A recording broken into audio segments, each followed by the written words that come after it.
Now at 6:30, I'm tracking the tropics as Hurricane Fiona is expected to strengthen. And Hurricane Fiona knocks out power to the entire island of Puerto Rico as floodwaters continue to rise. Plus, migrants continue to be moved across the country with 2 more buses just arriving in New York City. And everything is bigger in Texas, including this homecoming tradition, the Mom's Queen who keeps this business booming. KHOU 11 Morning News starts now. Good Monday morning, Houston. Thank you so much for sticking with us online. I'm Kimberly Davis here with Stephen D. As we approach 6:31, Cheetah Craft and Jennifer Reyna are here for weather and traffic on the ones. Cheetah, we'll start with you. Good morning. Well, we have a mostly dry week ahead. This is the thing. Today, about a 20% chance for a shower. Tomorrow, about a 10% chance. And then that is it. It will be all about the heat this week. This morning, live look at the radar. Not a whole lot to talk about. Temperatures area-wide, mainly in the 70s. So 74 Sugar Land, 74 at IAH. Good morning, Pearland. 76 degrees for you. Oh, Galveston currently at 82. It is going to be a warm and humid day ahead. Quickly, temperatures build to the 80s and then 90s this afternoon. There's that 20% chance for an isolated shower to an isolated thunderstorm.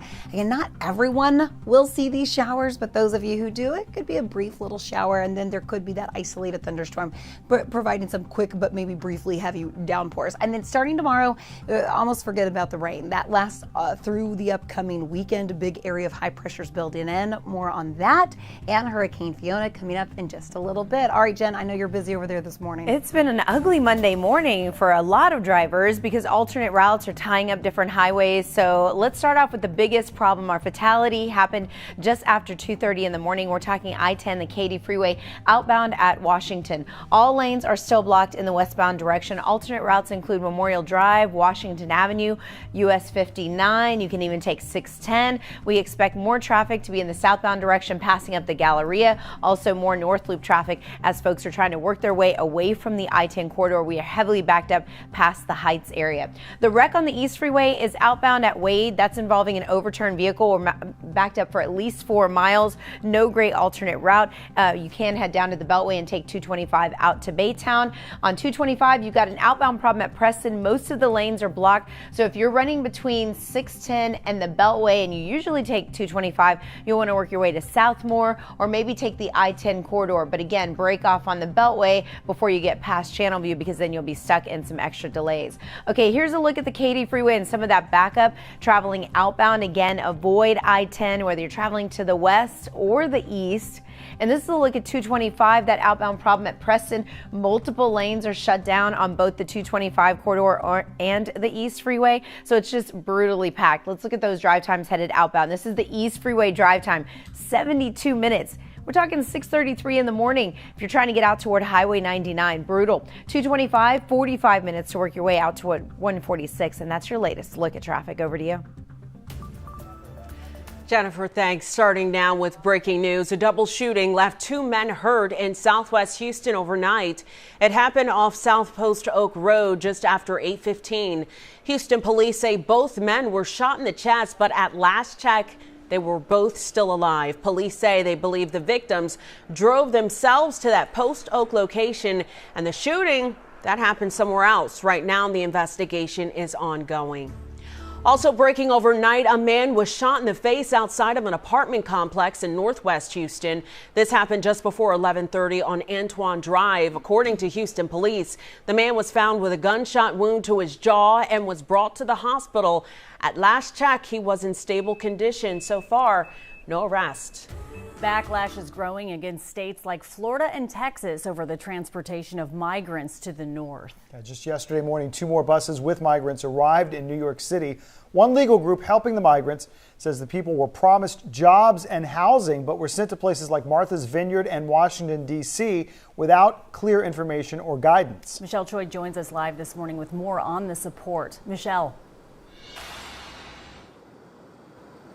That's right, Steph and Dave. Help is pouring in from all over the country, including right here from Houston. Today, the National Association of Christian Churches will send a truck filled with supplies to New York to help provide for those hundreds of migrant families in need. Take a look. This comes after 2 more buses with migrants arrived in New York City Sunday morning. The passengers were mostly adult men with some women and children. 6 other buses with migrants arrived in New York City the day before from El Paso.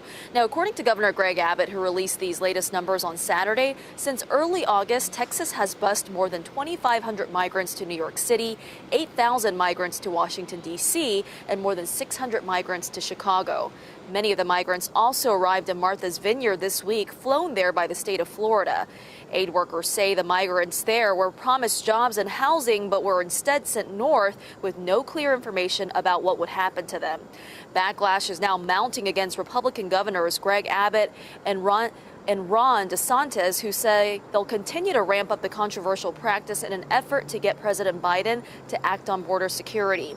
Many critics calling it a political stunt. But for people like Pastor Jose Ortega, president of the Houston-based National Association of Christian Churches, this is an issue that goes beyond politics. Doesn't matter who invited them or what happens. The reality is that they're here. And they're humans, and they're here in conditions that we would not like any human to be in.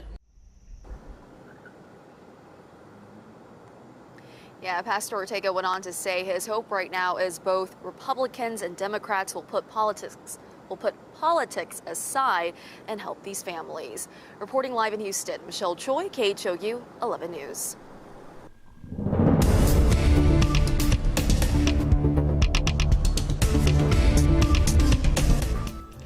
This morning, millions of people in Puerto Rico are waking up in the dark after Hurricane Fiona knocked out power to the entire island. The Category 1 storm hit yesterday afternoon, causing catastrophic flooding.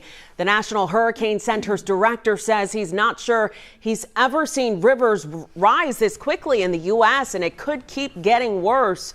The center says parts of the island could see up to 30 inches of rain by the time the storm is finally over. We are seeing tragedy unraveling in front of our eyes again. Tomorrow marks 5 years since Hurricane Maria devastated Puerto Rico. And while the island received billions of dollars in federal funding for its electrical grid, officials say the system is still frail. One major Puerto Rican power company says some people could be in the dark for days as the water continues to rise. A house party got way out of control in West Harris County over the weekend. Law enforcement says hundreds of people were attending a homecoming after party when a fight turned into a shooting. I'm Brittany Ford. An investigation is underway after 3 teens were shot during a large party at a rented out home in Katy. Deputies say a fight between 2 groups during a homecoming after party at a home on Bridge Meadows Lane led to shots fired. They say the party of up to 200 people, mostly teens, was advertised on social media. The property owner says he rented out the home Saturday night to what was supposed to be a small group of people, unaware of the party until the morning after. Authorities are still searching for the gunman. This morning, a 17-year-old is due in court on kidnapping, sexual assault, and robbery charges. Deputies say Alvin Rodriguez and a 16-year-old boy approached a woman in her driveway on September 2nd. She told investigators the teens pulled a gun, forced her into her car, and took all of her belongings. Rodriguez is being held on a $300,000 bond. Right now, a pair of young men are behind bars in North Texas. Police say they intended to shoot up a high school football game in Everman ISD south of Fort Worth. Friday night, police say they received a tip about a person on their way to the game with the intent to shoot people. Officers pulled over the car in question and found a 17 and 18-year-old inside, along with an AR pistol and 60-round magazine. A substitute teacher at Heights High School is speaking out after a video of him responding to last week's lockdown went viral. The video shows him calmly locking the door and waiting as police swept the school. The moment was captured by a student. It's been viewed millions of times. The law enforcement did a tremendous job. They were there, packing. And finally, science students at Brazoswood High set a new rocket record. Their student-designed and built rocket hit a new record altitude, more than 45,000 feet into the air, smashing the old record by 9,000 feet. The launch took place in June at the White Sands Missile Range in New Mexico, and the Army just confirmed the record last week. Well, it's high school football season, and here in Texas, that means it's time for homecoming mums. The treasured Texas tradition dates back to the 1930s. Yeah, through the years, these moms have gotten bigger, flashier, certainly gotten more expensive. One woman in Spring has been making the homecoming moms out of her house for the past 30 years. Elizabeth Cleaver, also known as the Mom Queen, says moms have become a rite of passage for Texas high schoolers, and the shopping starts early. Cleaver says some customers make appointments with her as early as February, and sometimes moms buy their daughters' mums months before those daughters even have a date. You're either into it or you're not, basically. It's just like if you own a Louis Vuitton or you go to Target and buy your purse. Cleaver says the average price for her moms are about $500, but the most expensive one can reach up to $1,300. Some moms buy it before their daughters even have a That just date. sounds like You're going pressure anyway. to me. Yeah, Going anyway. You're going anywhere. You're gonna wear this, Mom. I know. I don't know if I would have liked that. It's like, oh, well, hope it works out. Yeah. Here's your pressure. $1,300. Good luck. It was like, I would have definitely waited for the date and then maybe. But they are really cool. You know what? I always love to see pictures with those big mums. It looks really exciting. I didn't do that growing up, but I think that's a cool tradition. Okay, 20% chance for a shower here today, about a 10% chance for tomorrow. Otherwise, we really dry things out. So this week is a very hot week ahead. That is the biggest weather headline here locally. Look at this, 90, mid to upper 90s today. And then our records are pushing towards triple digits, and that's where our temperatures will be. So Wednesday into Thursday, high temperatures here locally may be closer to that 100-degree mark rather than where they should be for this time of the year. Thursday is our vernal equinox, so it's the first official day of fall, and I'm expecting upper 90s. Today, more mid-90s, and then again, we're still pretty close to a record of 97. So all week long, we will be dealing with this record-challenging heat. Make sure you're staying hydrated. Make sure you're keeping the sunscreen on. Really use all the summer practices rather than the fall practices here. This morning we are dry across the board on our radar. We do have some offshore moisture. Let me take you to Puerto Rico though. This is where Hurricane Fiona just slammed into, causing catastrophic damage. It's been such a serious situation. It's expected to lift northward over the next 24 hours. And as it does, it's finally going to bring all the rain along with it. But it is expected now because Fiona will be on the open waters of the Atlantic to intensify. So it'll strengthen to a major hurricane, which is a category 3 or higher, sometime either late Tuesday night or early Wednesday.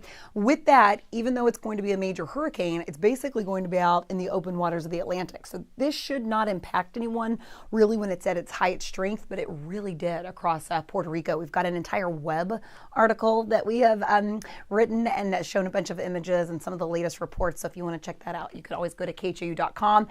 Here locally, Jen, high pressure in control, and that's what's going to get these temperatures to near that triple digit mark. I'll send it over to you. Cheetah, thank you for the update. In traffic, it has been brutal. So many of you stuck in traffic, so let me help you out on the I-10 corridor, East Freeway and the Katy Freeway, both suffering from major problems. There's a deadly crash outbound at Washington Avenue. This is just before 610. We see that all lanes are still completely shut down. If you wait until you get to that point, you're going to be stuck in backup from the Heights all the way out to 610 and sitting there like all of this traffic that you see. So work your way either to 610, which there's more traffic on 610. Memorial Drive is going to be busier just due to road work that's headed outbound from Westcott to 610, or Hempstead Highway. Those are your options. Maybe you can work from home because it looks pretty bad on all of the highways as well, including the alternate routes. A wreck involving an overturned vehicle, I-10 outbound at Wade, has us backed up for some 4.5 miles back to Channelview. 225 is your alternate route. We did have an earlier crash though at Preston, and traffic is trying to recover at the 225 corridor. But look at how many lanes are blocked on the East Freeway. Everything is shut down, and part of the feeder road is also impacted. So very heavy. Christina Cruz, it's been brutal in traffic. It sure has. The east side getting slammed again. Not a good way to start our Monday morning. So if you are making your way out towards Wallaceville, McNair, I-10, the Baytown East Freeway, look at that drive time, 76 minutes out to the Grand Parkway. Even the South Loop to Highway 146, if you're heading towards Deer Park, you're slammed as well. 45-minute drive now out to 146. Also, we have reports of road debris if you're making your way inbound on the East Tex Freeway, southbound at Greens in 2 left lanes. Not sure what it is, but watch out for cars that are swerving. About 40 minutes coming in from Kingwood. From the Woodlands, you're at 45-minute drive. Back to you, Jen. You've always got to be on guard in Houston, Texas. Over to you guys. Jen, thanks. We'll be back with more local news, weather, and traffic in just about 15 minutes right here on KHOU.com. And a reminder, if you'd like to watch full coverage of Queen Elizabeth's state funeral,